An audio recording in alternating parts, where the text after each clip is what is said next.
everyone. Welcome back to another episode of Explore the Spectrum. I'm your host, Janetta, and we are joined with Stefan. How are you doing today? I am wonderful today. Thank you. Yeah, I'm glad for you to be here and to share what you're doing and what you're helping with in the community. Blue Line Spectrum is a phenomenal project. And so first, I applaud you for working in the dynamic that you are. Our first responders and our police officers are in desperate need of good information on best policies and best practices because there's more and more of our kids that are growing up that they don't know how to interact with well, and it creates crisis and issues. And so the fact that you have a company dedicated to helping that, I just have to applaud you for straight away. Not to give up all of the things that you're going to be talking about, but what brought you into wanting to do work in this field? My motivation for this is it's personal. I have two sons that were diagnosed about 10 years ago with autism. They are now 14 and 12. And as I learned more about the disability when we first received our diagnosis for our boys, I began to wonder what would happen if my two worlds collided, meaning my professional life, my personal life.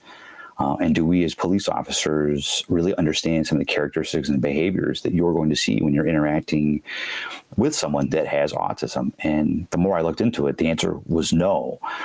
So I trained my own department. I am a retired police officer now. I retired about a year and a half ago, but I trained my own police department so that my officers would understand it. And then another department called, and then another department called, and then another department called. And about 4,000 first responders later, I'm still kind of doing this. And again, now that I'm retired, I turned it into a small business where I can travel and train our first responders, police, fire, and even EMS of what characteristics and behaviors and some positive strategies to help through some of these crisis type situations that they may interact with somebody who has autism.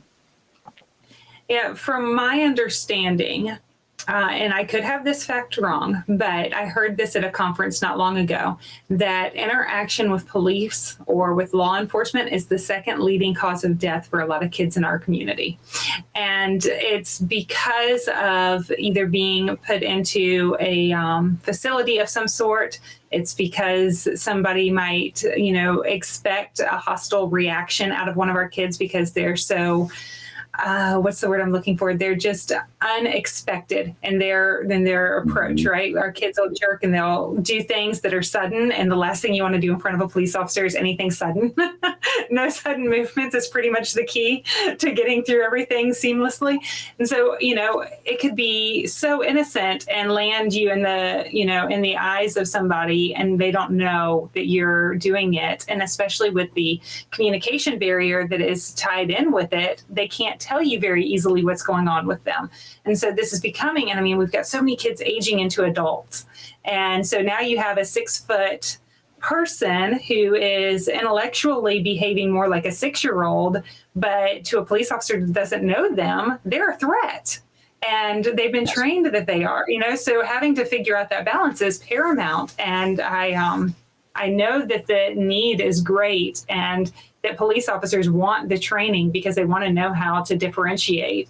And what you're doing is important for both sides of that conversation. Police officers need to know, parents need to feel a little more at ease. And it's a tough balancing act. So job well done on trying to reach out and make that happen.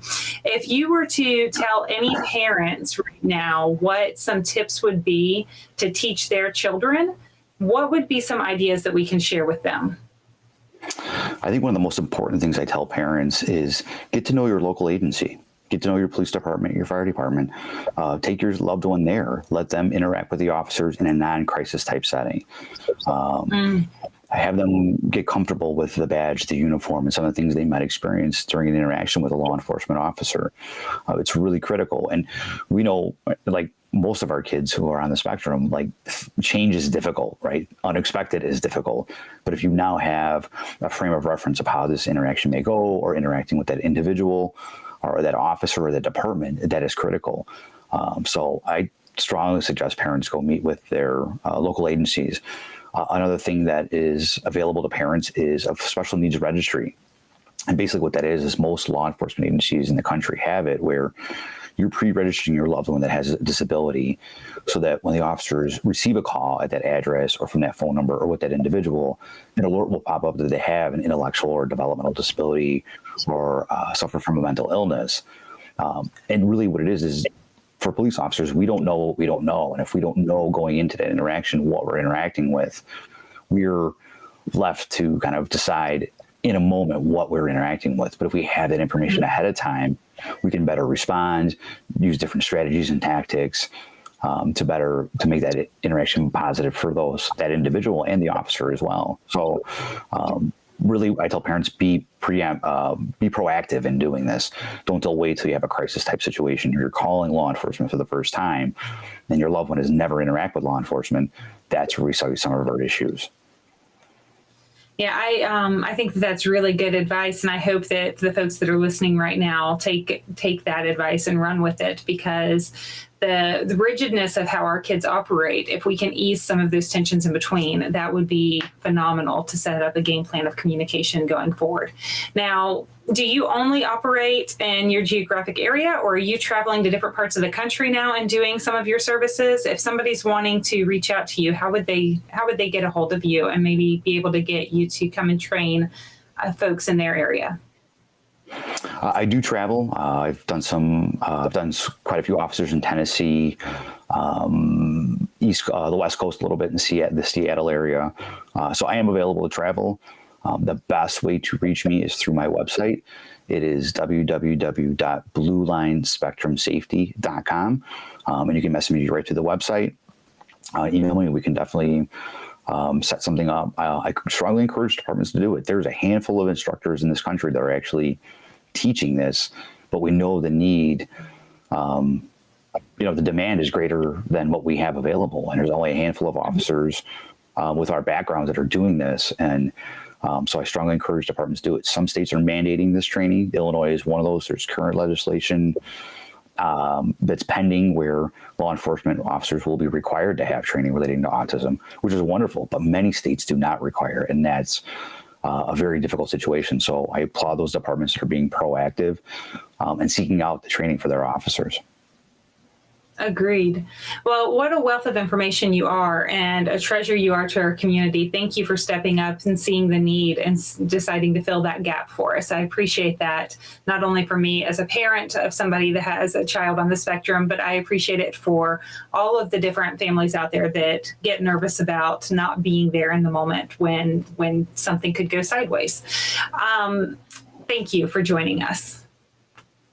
I really appreciate the opportunity. Thank you very much for having me. You bet. And to all of our viewers, thank you as we continue to explore the possibilities.